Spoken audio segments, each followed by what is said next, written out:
मंदिर में अगर दिया लगाने जा रहे हो, बाती लगाई है आपने मंदिर के अंदर, तो कुछ देर बैठिए, कुछ देर स्मरण करिए। हमारे यहां तो यहां तक कहा गया है कि किसी मुर्दे को अगर जलाया भी जाता है तो कभी गोल बत्ती नहीं लगती। आप मटके के पास में, परिंदे के पास में, जल के पात्र के पास में कोई भी अगर दिया लगाएंगे तो वहां गोल बत्ती रखकर लगाएंगे तो घर में लक्ष्मी नहीं टिकेगी।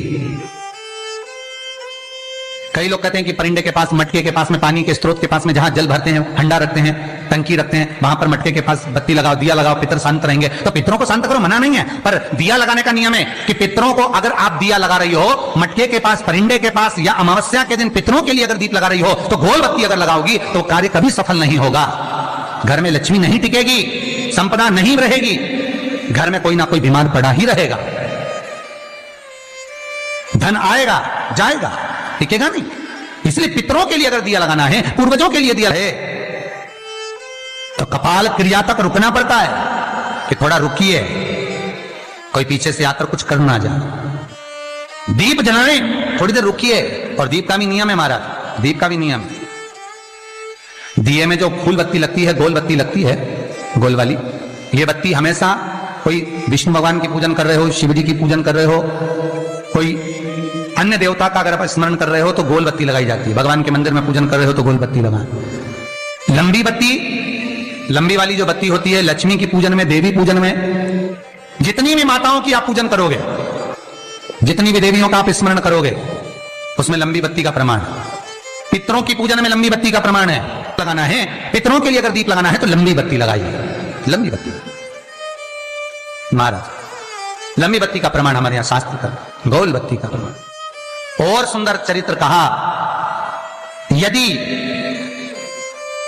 आपके जीवन में बहुत ज्यादा लक्ष्मी से तकलीफ है, कष्ट बहुत ज्यादा है, या संबंध खराब हो रहे हैं, बहू और बेटों के संबंध खराब हो रहे हैं, अदालत में बात चली गई कि लड़की और लड़के का तलाक होने वाला है, बहू अपने घर जाकर बैठ गई, आने को तैयार नहीं है, जमाई अपने घर रह गया, लड़की को लाने को तैयार नहीं है,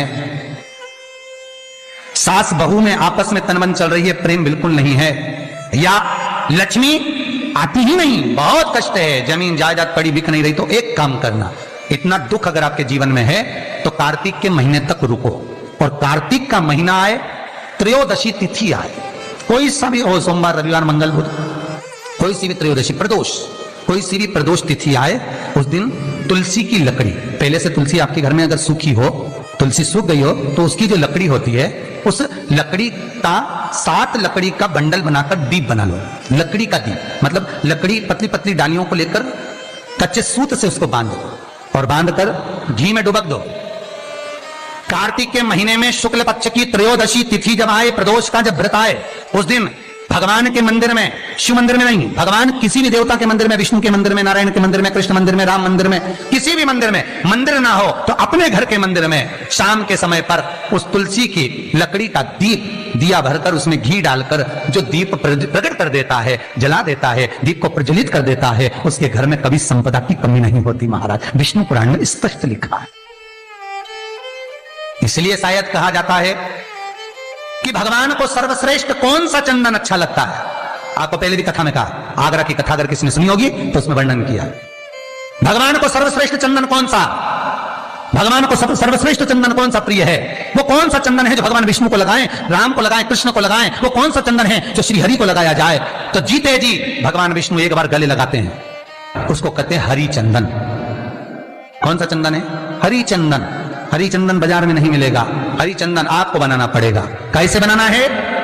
तुलसी जब सूख जाए उसकी जड़ को निकाल लिया जाए, वो जड़ को पानी में धो लिया जाए, धोने के बाद उसको सिलवट्टे पर, पत्थर पर घिसा जाए, और घिसकर उसमें थोड़ा सा कुंकू, रोली डालकर तैयार कर कर जो भगवान विष्णु के मस्तक पर, कृष्ण राम के मस्तक पर लगा देते हैं, और उसकी एक बिंदी अपने हृदय पे लगा लेते हैं। जीते जी भगवान एक बार उसको गले लगाते ही हैं। हरि चंदन प्रियता। जैसे शिव महापुराण में रुद्र चंदन का भाव है, शिव महापुराण में रुद्र चंदन का प्रमाण दिया जाता है। अगर आपने लिंग पुराण पढ़ी हो तो उसका 5वां स्कंद अवश्य पढ़िएगा महाराज, और शिव महापुराण अगर पढ़ रहे हो तो उसका कुमार खंड पढ़िएगा, जिसमें रुद्र चंदन का प्रमाण है। रुद्र चंदन कैसा? रुद्र चंदन का प्रमाण कैसा? तो महाराज कहा चंदन घिसकर, पीला चंदन घिसकर उस चंदन को 3 मुखी रुद्राक्ष पर लपेट लिया जाता। 3 मुखी रुद्राक्ष पर उस चंदन को लपेटा जाता।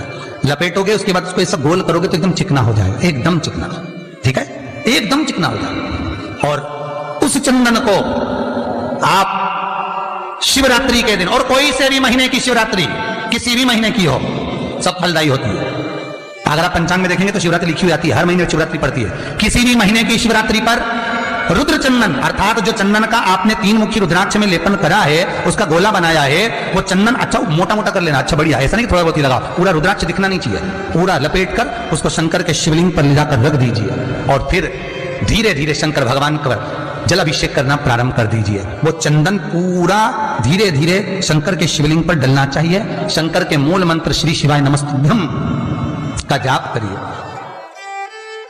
यह कहलाता है रुद्र चंदन। इस चंदन के अभिषेक से महाराज जो काम नहीं होता, आप कर कर उस कार्य को प्राप्त कर सकते हो, सिद्ध कर सकते हो।